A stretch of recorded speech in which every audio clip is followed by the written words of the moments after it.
Yes sister, most welcome. हाँ, मेरा नाम लीला है, मैं जेएनयू से आई हूँ। मेरा सवाल आपसे ये है कि आप मुस्लिम, दलित और हिंदू महिला को किस दृष्टिकोण से देखते हैं?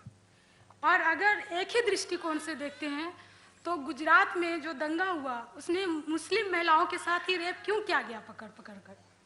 बहन का सवाल है कि आप मुस्लिम, हिंदू और दलित को किस दृष्टि से देखते हैं, और अगर एक है तो जो गुजरात में सिर्फ मुसलमान महिलाओं के साथ बलात्कार क्यों हुआ।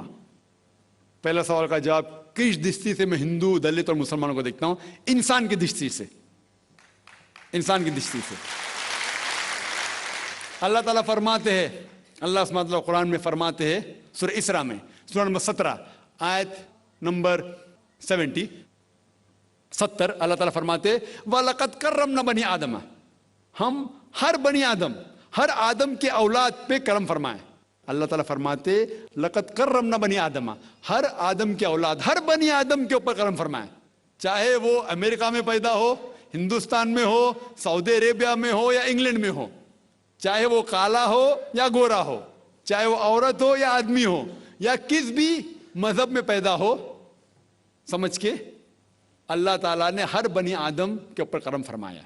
उसके बाद अल्लाह सुब्हाना व तआला ने हिदायत दी किस तरीके से अपनी जिंदगी बसर करना। और जिस तरीके से आपने कहा कि हिंदू मजहब की किताबों का मुताला किया हूं मैंने, अल्हम्दुलिल्लाह। दलित जो है, जैसे कुछ लोग जानते होंगे, बाबा साहब अम्बेडकर मरने के कुछ महीने पहले उन्होंने बुद्धिज्म एक्सेप्ट किया। वो इस्लाम से मुतासिर थे, कुछ मुस्लिम लोगों ने उनका साथ नहीं दिया, तो वो सेकंड मजहब पे गए जो उनके हिसाब से बेहतर था, वो बुद्धिज्म। और जो दलित है वो एक्चुअली देखे जाओ तो न्यू बुद्धिस्ट है। अफसोस की बात है कि दलित भी नहीं जानते कि उनका मजहब क्या है।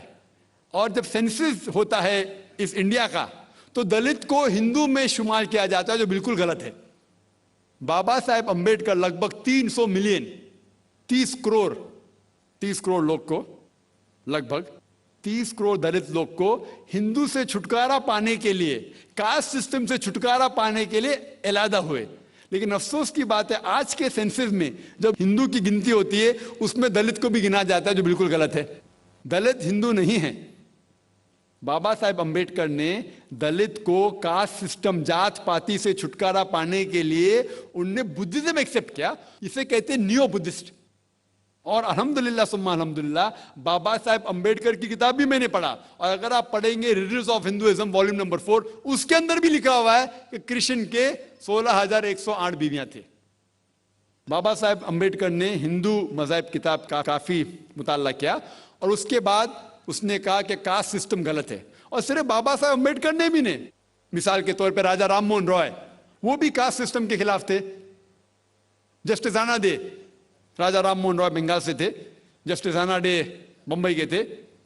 ये सब वो हिंदू रिफॉर्मर्स, और उन्होंने कहा कि हमें उपनिषद और वेद की तरफ आना चाहिए। और स्वामी दयानंद सरस्वती जो आर्य समाज शुरू किए, उनका भी नजरिया था कि वेद की तरफ आना चाहिए, वो सही धर्म है। तो मेरा नजरिया ये है कि मैं हिंदू धर्म की किताब पढ़ चुका हूं अल्हम्दुलिल्लाह, बाबा साहब अम्बेडकर की किताब पढ़ चुका हूं, और मैं कुरान की उस आयत के ऊपर अमल करता हूं, सूरह अल इमरान सूरह नंबर 3 आयत नंबर 64, तालो इला कलमतिन सवाइम बैन बैनकुम, आओ हम आपस में उस बात पे सहमत हो जो हम में यकसा है, और उसके ऊपर अमल करें। जिस तरीके से हमने कहा कि जो यकसा है, और जो आखिरी के मुकर्रर ने कहा जो यकसा है दिगर मज़ाहिब के, उस बात को लो, लेकिन सिर्फ जिक्र मत करो, उसके ऊपर अमल भी करो। सारे मजहब की किताब, चाहे हिंदू मजहब हो या सिख मजहब हो या ईसाई मजहब हो या यहूद मजहब हो, सारी मजहब की किताब ये कहते हैं कि भगवान एक है, अल्लाह एक है, उसके ना कोई इमेज है ना कोई तस्वीर है। और हर मजहब का मुताला करेंगे हमें यह पता चलेगा कि ईश्वर, भगवान, अल्लाह एक ही है, उसके अलावा कोई नहीं है। और इन मजहब की किताबों में हिंदुइज्म, जुडाइज्म, क्रिश्चियनिटी, इन सब में मोहम्मद सल्लल्लाहु अलैहि वसल्लम के आने का भी जिक्र है। तो मैं उन लोगों से ये बात कर रहा हूं, अगर आप अपनी मजहब की किताब पढ़ेंगे तो आप और करीब आएंगे। और इस्लाम के मानी क्या है? इस्लाम मानी अपनी सारी ख्वाहिशें अल्लाह के ख्वाहिश पे निछावर करना।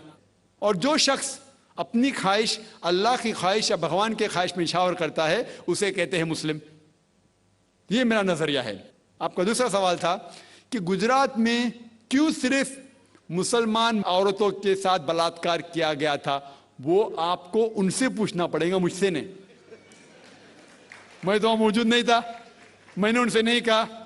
हो सकता है जिस तरीके से शंकराचार्य ने कहा, और मैंने मेरी तकरीर में भी कहा कि ये चीज है पॉलिटिशियन की वजह से।